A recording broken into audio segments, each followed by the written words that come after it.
अभिषेक बनर्जी साल ब साल सांसदों का अपमान किया, विधायकों का अपमान किया, हमारे जैसे प्रवक्ताओं को तो गुलाम बना के रख दिया। पार्टी के हर स्तर के नेताओं के साथ इन्होंने बदतमीजी की, इन्होंने अपमान किया। दीदी का नाम आज तक किसी दुष्कर्म के साथ नहीं आया। ये व्यक्ति अभिषेक बनर्जी, इनका नाम ईडी केस में है, कोयला तस्करी में है, सीबीआई गाय तस्करी में है, टीचर्स रिक्रूटमेंट स्कैम में इनका नाम है। लास्ट में अपने विधायकों का साइन फॉर्जरी केस में इनको सीआईडी ढूंढ रही। जो नया सरकार आया है मुख्यमंत्री शुभेंदु अधिकारी के नेतृत्व में बढ़िया काम कर रहा है। यानी कल्याण बनर्जी जी ने तो इतना दिन कोशिश किया ममता बनर्जी के साथ खड़े रहने की, बट कल्याण बनर्जी जो बोल रहे हैं ये बात तो रिजू दत्ता भी बोल रहा है, ये बात तो ऋतुव्रत बंदोपाध्याय भी बोल रहा है, ये बात तो शताब्दी राय भी बोल रही है, ये बात तो काकुली घोष दस्तीदार जी भी बोल रहे हैं। एक व्यक्ति जिसका योग्यता नहीं है एक काउंसिलर बनने का, दीदी ने धृतराष्ट्र की तरह अपनी आंखें बंद कर ली और उस व्यक्ति को प्रतिष्ठित करने के लिए राजनीति में अभिषेक बनर्जी साल ब साल सांसदों का अपमान किया, विधायकों का अपमान किया, हमारे जैसे प्रवक्ताओं को तो गुलाम बना के रख दिया। पार्टी के हर स्तर के नेताओं के साथ इन्होंने बदतमीजी की, इन्होंने अपमान किया।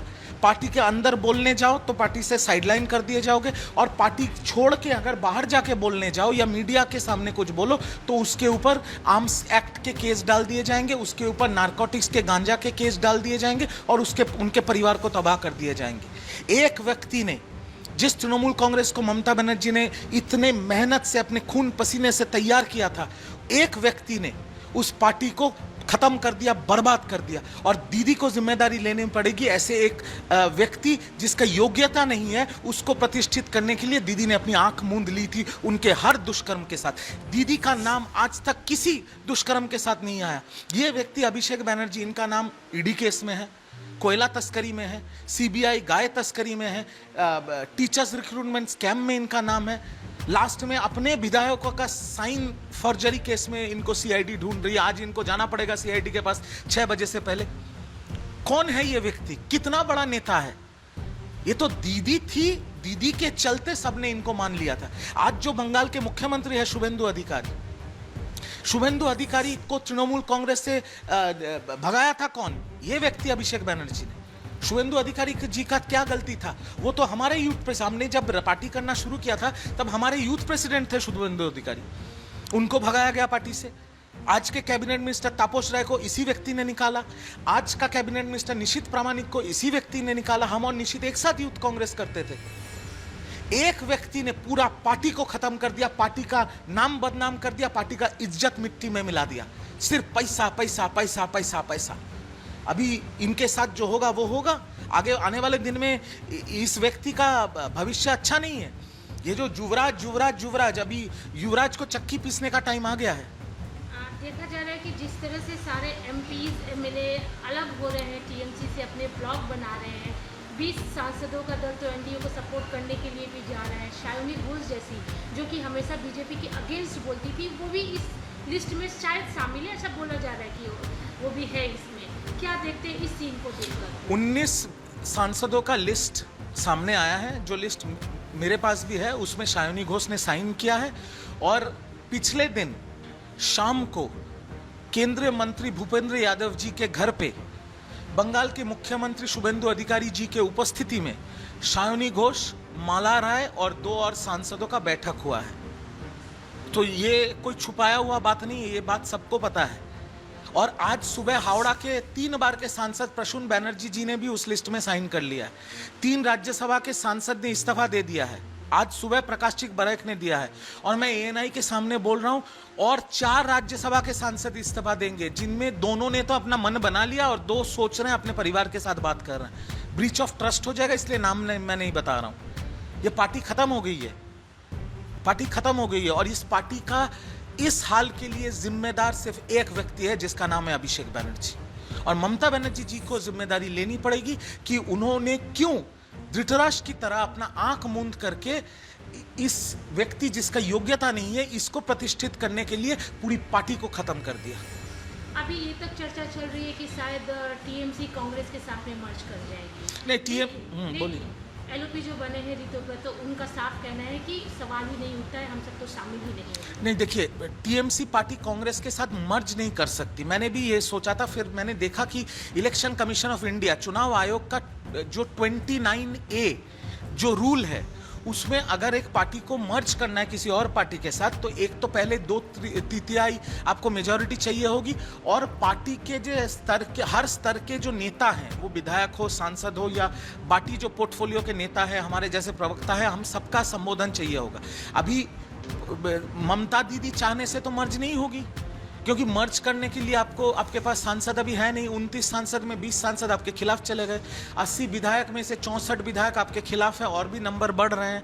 और बाकी जो पार्टी के लीडर्स हैं, वो तो कांग्रेस के साथ मर्ज नहीं करेगी, और कांग्रेस के साथ तृणमूल कांग्रेस मर्ज कर जाएगी, तो तृणमूल का लोगो और तृणमूल के पार्टी फंड में जो पैसा है, जो 1000, 1200, 1300 करोड़ रुपए है, वो कहाँ जाएगा? तो ये सब बेकार की बातें हैं। जो हो सकता है वो ये हो सकता है कि कांग्रेस के साथ तृणमूल कांग्रेस का बंगाल में एक गठबंधन हो सकता है, और वो भी होगा अगर सोनिया गांधी जी और राहुल गांधी जी ने दया किया ममता बनर्जी और अभिषेक बनर्जी के ऊपर, तभी ये गठबंधन हो सकता है। बट अब देखा जाए क्या होता है। अब राज्य में अगर टीएमसी की बात करें, विधानसभा में एक गुट जो बन गया है ऋतुव्रत का, एलओपी भी बन गए हैं, वो 64 विधायक उनके साथ आ चुके हैं, और संख्या बढ़ेगी, ये दावा है ऋतुव्रत का। इस पर क्या बोलते हैं, क्योंकि बाकी के जो बचे कुछ विधायक हैं, उनका एक ही कहना है कि जीते तो टीएमसी के सिंबल से थे, तो इस तरह से क्यों जा रहे हैं, नहीं जाना चाहिए। नहीं, जीते हैं टीएमसी के सिंबल से। ऋतुव्रत बंदोपाध्याय भी जीते हैं टीएमसी के सिंबल से। और ये जो 64 विधायकों का जो गुट बना है, ये लोग भी तो बोल रहे हैं कि ममता बनर्जी जी को हम मानते हैं, हम सम्मान करते हैं। ये भी तो वही बोल रहे हैं जो सांसद बोल रहे हैं, जो कल्याण बनर्जी। क्या हम अभिषेक बनर्जी को नहीं मानते? कौन है अभिषेक बनर्जी? बात यहां पर आता है। और आपको एक चीज समझना पड़ेगा, बंगाल में सरकार परिवर्तन हुआ है। जो नया सरकार आया है, मुख्यमंत्री शुभेंदु अधिकारी के नेतृत्व में बढ़िया काम कर रहा है। तो जो विधायक है, इनकी जिम्मेदारी तो इनके, ये जो विधानसभा से चुन के आए हैं, इनके लोगों के प्रति भी है। जैसे पकड़ लीजिए आप ऋतुव्रत बंदोपाध्याय, वो जिस उलूबेड़िया कॉन्स्टिट्यूएंसी से चुन के आए हैं, उस उलूबेड़िया के लोगों के लिए भी तो उनका काम करने का जिम्मेदारी है। तो आज अगर विधायक मुख्यमंत्री या सत्ता पक्ष के साथ बैठ के जिस विधानसभा से वो चुन के आए, उनके हित में काम करने के लिए सिद्धांत लेते हैं, इसमें गलत क्या है? इसमें तो कोई गलत बात नहीं।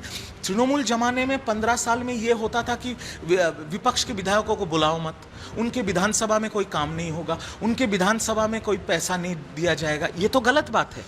अगर आप मुख्यमंत्री हैं तो आप तो सबके मुख्यमंत्री। आज शुभेंदु अधिकारी मुख्यमंत्री हैं, वो बीजेपी के भी मुख्यमंत्री हैं, तृणमूल के भी मुख्यमंत्री हैं, सीपीएम, कांग्रेस, आईएसएफ, यूजेपी के भी मुख्यमंत्री हैं। तो काम के हित के लिए, बंगाल के हित के लिए, बंगाल के डेवलपमेंट के हित के लिए जो करना होगा, अगर जो चुने हुए विधायक है, अगर वो काम करते हैं तो वो सही है। एक और चीज़ है जो ऋतुव्रत ने मुद्दा उठाया है कि सांसद होने के नाते सभी को एक फंड मिलता है, किराए के लिए कोटा मिलता है, ट्रेन का, प्लेन का, हर जगह का।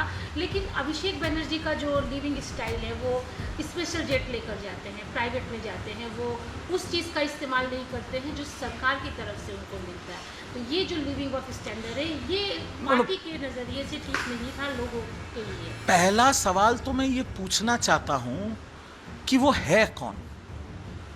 सारा देश में 500 से ज्यादा सांसद हैं। उनके जैसा रवैया कितने सांसदों का है?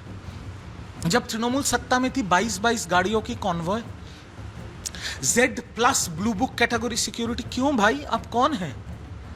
उसके बाद सत्ता चली गई, मतलब रस्सी जल गई, बल नहीं टूटा, दिल्ली जा रहे हैं चार्टर्ड फ्लाइट में। क्यों? आपको ये लगता है कि आप उनको तो बिजनेस क्लास टिकट मिलता है। आप एयर इंडिया का बिजनेस क्लास टिकट में जाएंगे तो आपके ऊपर अंडा थेरेपी प्लेन के अंदर ही चल जाएगा। इतना डर है तो राजनीति क्यों कर रहे हैं? आज उनको त्रिपुरा कोर्ट से नोटिस आया है, CID का नोटिस है। मेरे को तो सुनाई ये भी दिया है कि कॉरपोरेशन आने वाले दिनों में उनका शांतिनिकेतन का बिल्डिंग तोड़ने वाला है, जहां पर अवैध निर्माण हुआ है। तो सारी गलतियां आप करेंगे। गाय तस्करी में आपका नाम, कोयला तस्करी में आपका नाम, शिक्षा जो स्कैम हुआ था, शिक्षा भ्रष्टाचार जो हुआ था, उसमें आपका नाम। अपने पार्टी के विधायकों का साइन आप नकल करते हैं, आप फॉर्जरी करते हैं, उसमें आपका नाम, मतलब जितना गलत चीज है उसमें आपका नाम है। ममता दीदी का तो नाम नहीं आ रहा है ये सब चीजों में। आपने सब गलत किया, आपने पार्टी को खत्म कर दिया, आपने पार्टी को बेच दिया, उसके बाद पार्टी हार गई, बंगाल की जनता ने आपसे मुंह फेर लिया, बंगाल की जनता आपको देखेंगे तो एक थेरेपी देने के लिए तैयार हैं, और आप चार्टर्ड फ्लाइट लेके घूम रहे हैं। कौन है कौन आप? और ये पैसा कहां से आ रहा है? सवाल ये सबसे बड़ा सवाल है कि पैसा कहां से रहा है, इतना पैसा कहां से आ रहा है। मैंने तो सुना है उनका एक फुटबॉल क्लब भी है, जिसके ऊपर मेरे पास खबर है, डायमंड हार्बर फुटबॉल क्लब, उसके ऊपर अभी कुछ ही दिनों में ईडी होने वाला है मेरे पास। मैं आपको एएनआई को ब्रेकिंग न्यूज़ दे रहा हूँ, कुछ ही दिनों में डायमंड हार्बर फुटबॉल के क्लब के ऊपर ईडी तफ्तीश करेगी, एनफोर्समेंट डायरेक्टर तफ्तीश करेगी। इतना पैसा आया कहाँ से? इतने स्पॉन्सर्स आए कहाँ से? कहाँ से आ रहा है पैसा? चार्टर फ्लाइट कहाँ से हो रहा है? जब विधानसभा का प्रचार चल रहा था, 2-2, 3-3 हेलीकॉप्टर कहाँ से? जांच इस पे होनी चाहिए कि पैसा कहाँ से आ रहा है और पैसा दे कौन रहा है।